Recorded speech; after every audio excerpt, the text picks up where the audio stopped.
There's an assassin inside your head right now. No, this isn't cheap self-help metaphor. It's literal. While you process these words, neurons are conspiring against you, weaving illusions so perfect you'll defend them with your life. This assassin has destroyed more fortunes than every financial crisis combined, ruined more careers than any recession, sabotaged more dreams than any real-world obstacle. And the cruelest trick, you don't even know it's there. It operates in complete silence, invisible as carbon monoxide, lethal as poison in the bloodstream. In 1995, Charlie Munger stood before the brightest minds at Harvard and dropped a bomb. Most of you will make terrible decisions, not despite your intelligence, but because of it. Your mind will turn against you. Decades later, he was validated by mountains of scientific evidence. The silent killer is real. Today, you'll see exactly how it kills. More importantly, how to defend yourself before it's too late.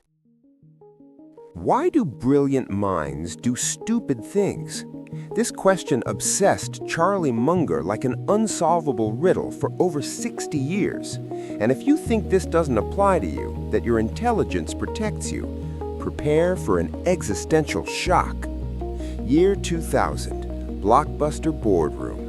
Executives with MBAs from Stanford and Wharton, decades navigating the entertainment sector, sit before a proposal. Netflix offers to sell itself for $50 million. $50 million! The executives laugh, literally laugh at the proposal like it's an amateur joke. A decade later, Blockbuster is dust. Netflix?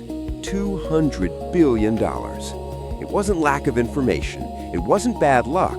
It was something more sinister operating in the shadows of the most trained minds in the industry. But it's not just corporate executives.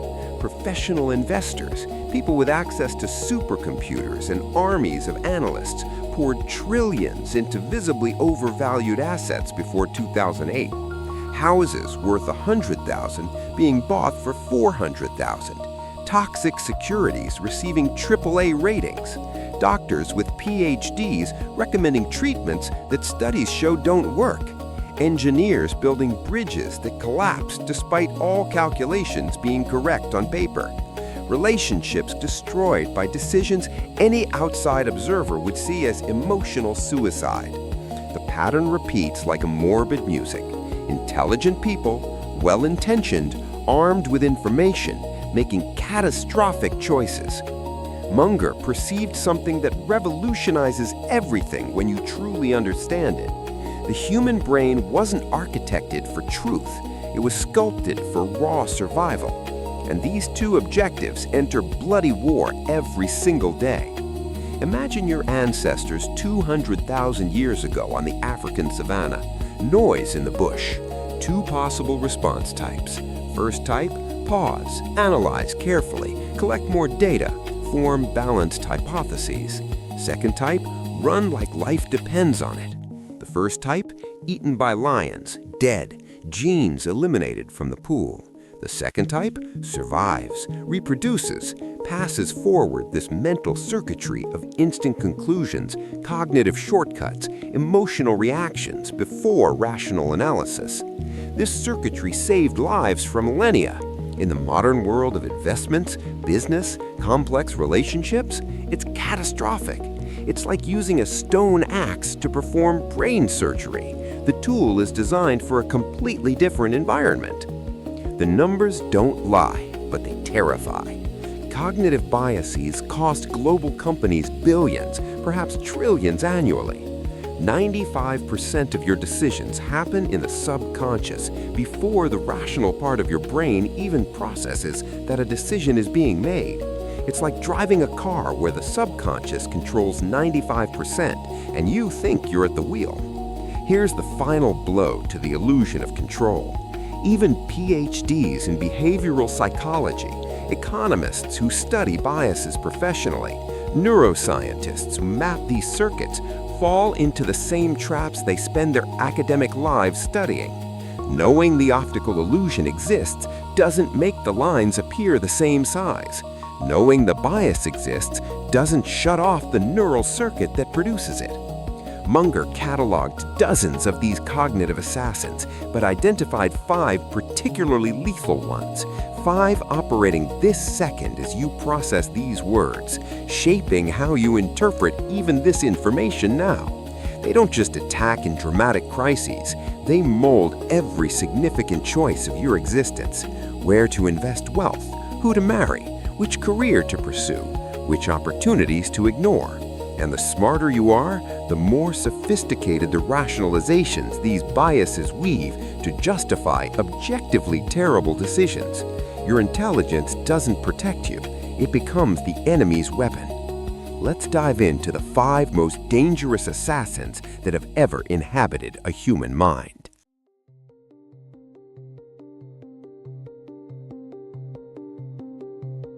The first assassin is called confirmation bias, and it's the most insidious because it operates like a master illusionist. At this exact moment, your mind is filtering reality like a selective sieve. It voraciously seeks only information confirming pre-existing beliefs, ignores contradictory evidence as if invisible, distorts ambiguous facts, bends them, twists them, until they align perfectly with conclusions you already had before starting to analyze. Munger released a brutal truth about this. What humans hate most, what causes more psychological pain than almost anything, is disconfirming what they already believe. Your ego would die before admitting fundamental error. Let me show you this assassin in action in the real world, destroying billions. Elizabeth Holmes, Stanford dropout, 19 years old, piercing blue eyes, artificially deep voice. She promises to revolutionize medicine with blood testing technology requiring only one drop. One drop! Billionaire investors enter a frenzy. Larry Ellison pours in $150 million. The Walton family, Walmart owners, throw hundreds of millions. The board? Henry Kissinger, former Secretary of State. George Shultz, historic figure in American politics. James Mattis, 4-star general. People who shaped global history, all fall into the same trap. Scientists point out that the physics doesn't allow it. Impossible. The laws of thermodynamics don't cooperate with the vision. Ignored. Employees denounce open fraud, fired, sued, threatened. Independent tests fail spectacularly. Blame the laboratories, obviously incompetent. Every red signal, every screaming alarm, every glaring evidence is reinterpreted through the confirmation bias filter. They'd already decided to believe.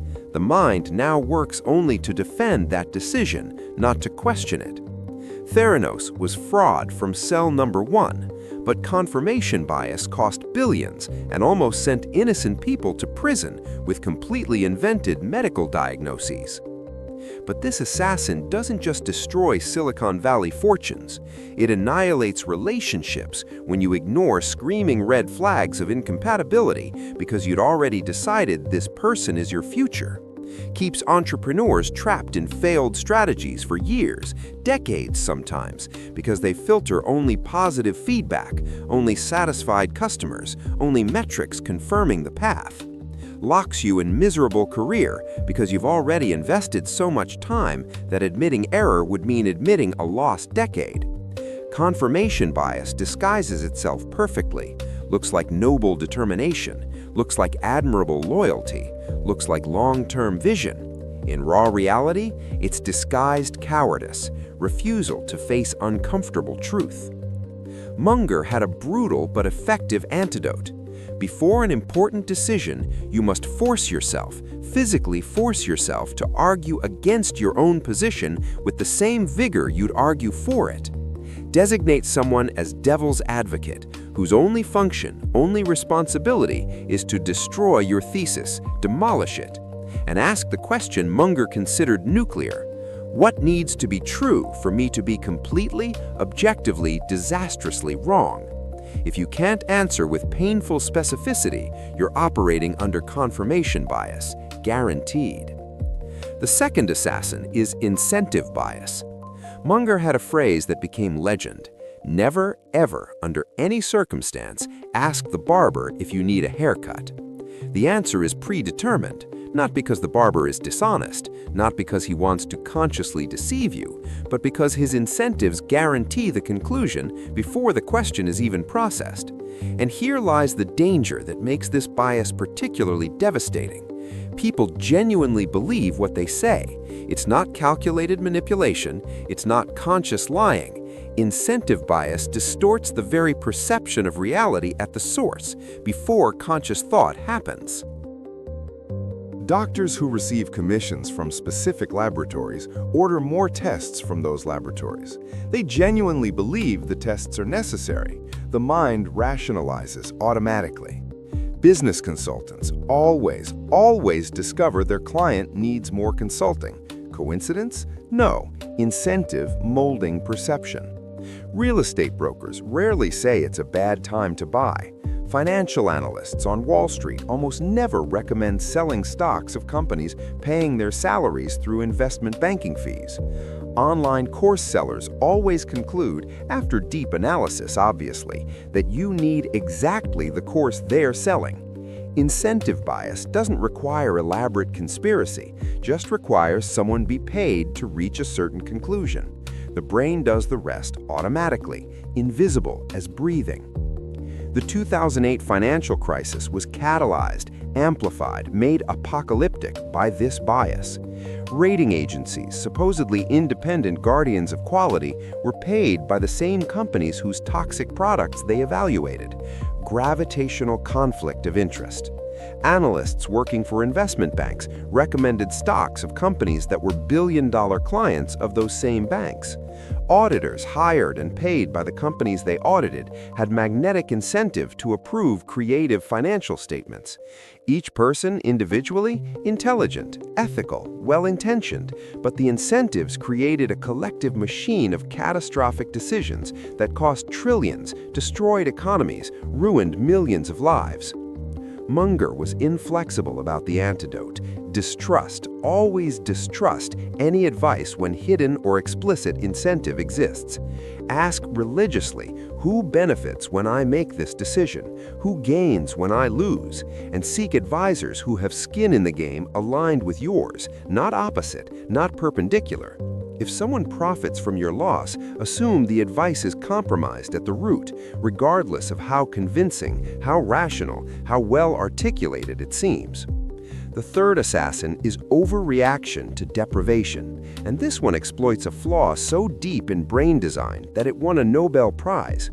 Daniel Kahneman proved mathematically that the pain of losing $100 is psychologically literally twice greater than the pleasure of gaining $100. Losing hurts more than gaining satisfies. This fundamental asymmetry leads to irrational decisions every damn time that something is being taken from you or is scarce. Munger observed that this primitive tendency makes intelligent people take the most stupid, most self-destructive decisions of their entire lives. Professional salespeople exploit this with surgical precision. Last units available. Offer expires at midnight, literally midnight. Another person extremely interested in this property viewed yesterday. Limited spots for the course that will change your life. Manufactured urgency activates panic to lose, dopamine firing, cortisol flooding system, and suddenly you're buying things you don't need, investing in questionable projects, accepting mediocre jobs, all because the fear of losing opportunity is psychologically unbearable. In relationships, this bias keeps people in toxic, destructive, obviously unhealthy situations. Fear of losing the person, even when the relationship is pure poison, overcomes crystal-clear logic that solitude would be a massive upgrade. In investments, it forces people to hold stocks in free fall, unable to accept loss, watching capital evaporate while rationalizing that selling now would mean crystallizing defeat. In negotiations, it makes you accept horrible deals because the fear of leaving with nothing, fear of the void, is paralyzing. The American housing bubble was amplified by millions of people buying absurdly overpriced houses with a single thought: I can't be left out. everyone's buying. The train is leaving the station. Manufactured scarcity defeated rational analysis. Prices that doubled in 3 years seemed sustainable because fear of losing overcame basic mathematics. Munger's antidote is a simple rule, but revolutionary power. When you feel artificial urgency, stop everything, literally everything. Important decisions never, under any circumstance, should be made under manufactured time pressure. Ask yourself, as if life depended on the honest answer, is this urgency real, or is it being created to manipulate me? A genuinely good opportunity will be available tomorrow. If it won't, if it evaporates in 24 hours, it probably wasn't that good. Create an inviolable personal rule to wait 48 hours before any decision where you feel scarcity being applied as a pressure tactic. The fourth assassin combines two devastating biases into a single weapon: social proof and authority, tendency to copy the majority's behavior and obey authority figures without questioning. Munger warned with almost apocalyptic tone, madness is rare in individuals, but in groups, in parties, in entire nations, it's practically the rule, not the exception. This bias explains every speculative bubble throughout recorded human history. Tulips in 17th century Holland, people mortgaging houses to buy flower bulbs. .com stocks in the late 90s, companies without revenue worth billions. Cryptocurrencies, Bored Ape NFTs. In each case, identical pattern. Intelligent people invest fortunes in absurdly, comically overvalued assets because everyone's doing it, because authorities are endorsing it. The Milgram experiment in the 60s revealed the terrifying power of this bias in a way that still causes shivers.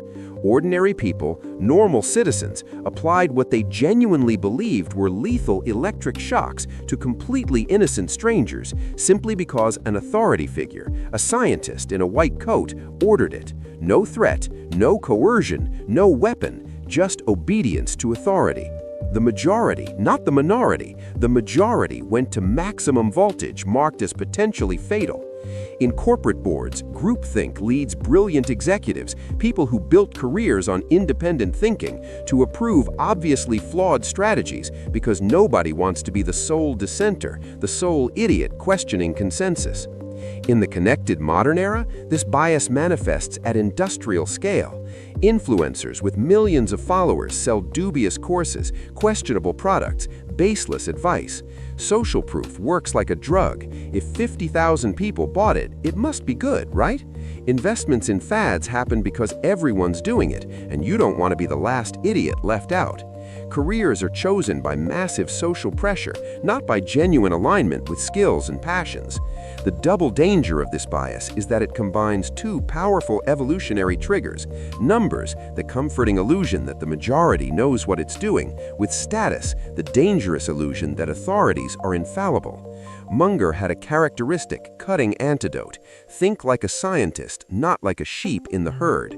Question always, religiously, is this authority really an expert in this specific subject, or do they just have a general aura of competence? Being a brilliant doctor doesn't make you an expert in investments. Being a tech billionaire doesn't make you an expert in foreign policy or public health. For important decisions, physically force yourself to think from scratch, as if you were the first person in history facing that specific problem. Ignoring consensus isn't always right, but following blindly is always invariably dangerous. The fifth assassin combines two devastating biases into a single weapon: availability and vividness bias. We dramatically overestimate the probability of events that are easy to remember, especially the recent, the dramatic, the emotional. Munger observed with surgical precision, a dramatic death matters to the human mind than 1,000 invisible statistical deaths. This is why we have disproportionate, irrational fear of terrorism, when you literally have 1,000 times more chance of dying from silent heart disease. Terrorism is dramatic, emotional, dominates news for weeks. Heart disease is dry statistics in a medical report nobody reads. In investments, this bias is devastating like a silent tsunami. After a crash like 2008, dramatic images of people losing homes, desperate lines at banks, generalized panic in the streets dominate emotional memory. People sell everything at peak panic moment, crystallizing enormous losses, and completely miss the subsequent massive recovery because the vividness of the fall, the emotional intensity, completely overshadowed 100 years of historical data showing markets always recover. At the top of euphoria, exact opposite. Dramatic stories of people getting rich overnight completely overshadow conservative warnings based on boring statistics. In careers, a single emotionally marked bad experience makes people completely change direction, abandon years of investment and development because recent memory is vivid, palpable. In relationships, we judge entire people, reduce complex existences to caricatures based on a single intense emotional event that sticks in memory like glue. The brain evolved to prioritize immediate and visible threats, the tiger hidden in the bush, over abstract statistical risks that kill more but slowly. This mental circuit saves lives in hostile nature, but costs colossal fortunes in the modern world of probabilities and statistics. Munger's antidote involves almost mathematical rigor. Historical data, long-term evidence trumps recent headlines, always without exception. Before important decisions, consult statistics, trends of decades, not just emotionally charged memory of recent months. Keep a decision diary to counter the natural tendency to forget old cases and focus only on the most recent, most dramatic event. Ask yourself, as if under oath, am I reacting to the visceral emotion of the moment or to real probability based on cold evidence? Munger didn't combat biases as isolated problems, one at a time, like swatting mosquitoes. He built a cathedral of mental defense, a complete system operating on 3 integrated levels, a cognitive exoskeleton to protect against traps that bring down even geniuses. And here lies the revolutionary beauty of the system. It doesn't demand you be smarter, just more systematic. Discipline trumps intelligence. The first pillar is mental models, and Munger was an obsessive fanatic about this. You need a network of mental models in your head, a web of interconnected concepts. And here's the insight that changes everything. These models must come from multiple disciplines, not just your specialty. Most people know deeply only their area. Munger argued this creates cathedral-sized blind spots. If you know only psychology, you'll interpret absolutely everything as a psychological problem, a hammer seeking nails. If you know only economics, everything becomes a matter of incentives. If you know only your industry, you're blind to universal patterns from other areas. The solution is to consciously build a network of fundamental mental models from at least 5-6 major disciplines. Psychology to understand human behavior and the biases we just unmasked. Economics to understand incentives, trade-offs, opportunity costs. Physics to understand systems, energy, the second law of thermodynamics. Biology to understand evolution, selection, adaptation. Mathematics to understand probability, compounding, network effects. When you face a complex problem, you don't use a single lens, you rotate the problem under multiple perspectives, like examining a diamond from various angles. Each mental model illuminates different facets. The blind spots of one are covered by the strengths of another. Munger gave an example that crystallizes this. Evaluating an investment using only traditional financial analysis, you might miss glaring signals that organizational culture is rotten at the core, that competitive advantage is based on physics impossible to scale, that executive team incentives are misaligned with shareholders. But if you apply models from behavioral psychology, thermodynamic physics, game theory, and evolutionary biology to the same problem, patterns emerge, clear as crystal, that would be completely invisible under a single perspective. This is why Munger and Buffett avoided frauds and bubbles that captured more specialized, more credentialed, but less multidisciplinary investors. The second pillar is mandatory checklists. Munger drew inspiration directly from aviation, and this is genius. Pilots, even the most experienced with decades of flying, use checklists for every critical operation. Why? Because humans, under pressure, fatigue, distraction, make predictable errors like clockwork. The checklist isn't a crutch for incompetence, it's a guarantee that competent people don't have fatal lapses when stakes are high and adrenaline is firing. Munger applied this brutal principle to investment decisions and life. He and Buffett developed extensive, rigorous checklists that must be completed before any significant investment. Doesn't matter how obvious the deal seems, how tempting, how urgent, the checklist must be gone through, item by item, like sacred ritual. This forces you to pass through the same analytical filters every damn time, regardless of your emotional state, the euphoria of the moment, the deafening external pressure. The checklist prevents emotional decisions because it externalizes the thought process, takes it out of the nebulous realm of intuition. Here's an anti-bias checklist you can mentally tattoo and apply immediately. First, am I seeing only evidence confirming pre-existing belief, or have I genuinely, honestly examined the strongest counter-argument available? Second, who benefits when I make this decision, and are there hidden or explicit incentives influencing recommendations? Third, am I feeling artificial urgency or manufactured scarcity pushing me toward hasty decision? Fourth, am I copying others or following authorities without doing deep independent analysis? Fifth, am I overvaluing recent emotional experience over historical data and real mathematical probabilities? Going through this checklist takes 5 minutes, can prevent decades, literally decades of catastrophic consequences. The third pillar is inversion, and this is possibly the most powerful in Munger's arsenal. He repeated it like a Zen mantra: invert, always invert. Most people approach problems only in the positive direction, the obvious path. How to succeed, how to make money, how to build a happy relationship.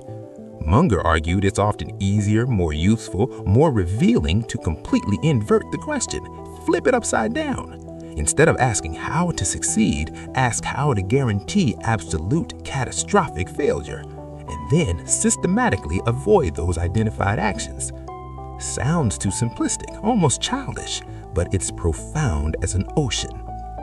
Munger gave an example that illustrates perfectly. Instead of asking how to build a happy marriage, a question with 1,000 complex interacting variables, ask how to guarantee a miserable and destructive divorce. The answer emerges clear as crystal. Be consistently disrespectful, lie on small and big things, don't communicate needs or frustrations, be selfish in shared decisions, keep resentments like a rare wine collection. Now, simply religiously avoid these things and you've already eliminated 80, maybe 90% of marital problems. Inversion works because it's neurologically easier to identify obvious, glaring errors than subtle positive virtues. In investments, instead of asking which stocks to buy, a complex question with thousands of variables, Munger asked which stocks to definitely, absolutely avoid. Companies with fraudulent or too creative balance sheets, with corrupt or conflicted governance, in industries in irreversible structural decline, with competitive advantages fragile as glass. Avoiding these disasters guarantee you survive long enough that you remain in the game to capture genuine opportunities when they appear. In professional life, same logic. Instead of asking how to have a brilliant, successful career, ask how to guarantee a miserable and stagnant career. Choose an area you viscerally hate. Work only for money, ignoring development. Don't develop valuable and rare skills. Systematically burn professional relationships. Avoid these traps and you're already on the right path. The almost mathematical beauty of inversion is that it combats multiple biases simultaneously. Multiplier effect. When you force the mind to work in the opposite direction, you disarm confirmation bias because you must actively examine the negative, what can go wrong. You reveal hidden incentives because you ask who benefits from your failure. You neutralize artificial urgency because inversion requires careful, deliberate thought, time to process. This is why Munger considered inversion the most versatile, most powerful tool in his mental arsenal. Charlie Munger spent over 60 years, 6 entire decades of conscious life, obsessively studying a single question that tormented him. Why do intelligent people do stupid things? Why do brilliant minds self-destruct? His conclusion, after decades of brutal and relentless analysis, was simultaneously simple and profound, as universal truths tend to be. It's not about being smarter. It was never about raw intelligence. It's about being less of an idiot. Intelligence doesn't protect you from biases. It often amplifies them through sophisticated, elaborate, convincing rationalizations. What protects you is recognizing humbly that you're fallible, that your mind will sabotage you at critical moments, and building robust defensive systems before biases attack, not after. Recapping the 5 silent assassins we revealed today. Confirmation bias. You see only what you want to see, filtering reality like a selective sieve. Incentive bias. Never ask the barber if you need a haircut. Incentives distort perception at the source. Overreaction to deprivation. Fear of losing distorts absolutely everything. Manufactured urgency defeats logic. Social proof and authority. Everyone doing it doesn't remotely mean it's right. The majority is wrong most of the time. Availability and vividness. Today's dramatic headline doesn't trump 100 years of cold historical data. These 5 operate in your mind this exact second, right now, shaping how you interpret even these words, deciding which decisions you'll make tomorrow. But now you have the weapons Munger forged in decades of battle. Multiple mental models to see problems from varied angles, illuminate blind spots. Mandatory checklists for important decisions, externalize thinking when emotions are screaming. And constant, relentless inversion to reveal what to avoid when the positive path is nebulous. Your challenge is simple in theory, but can change complete trajectory in practice. Choose an important decision you face now, in this moment of life. Apply the anti-bias checklist rigorously without skipping items. Use inversion. List 5 guaranteed scientific ways to fail at that decision. And document the process. Write it down, because the clarity that will emerge will surprise you like revelation. Munger was right about the brutal prediction he made at Harvard decades ago. Your mind will sabotage you.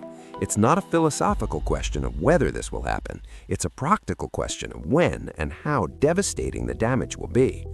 But the difference between lasting success, building personal empire, and avoidable failure, wasting potential, isn't in eliminating biases completely. That's impossible for humans with evolutionary brains. It's in recognizing them fast enough, with enough clarity to correct course before damage is irreversible, before opportunity evaporates, before the relationship implodes. The silent assassins only kill silently when you don't know they exist, when they operate in the shadows without names. Now you know. Now you've seen their faces, understand their tactics, recognize the patterns. Now you can defend yourself as Munger defended himself for 60 years. Now you have the chance to be, in his direct words, less of an idiot than you'd be naturally, less a victim of your own neural circuits.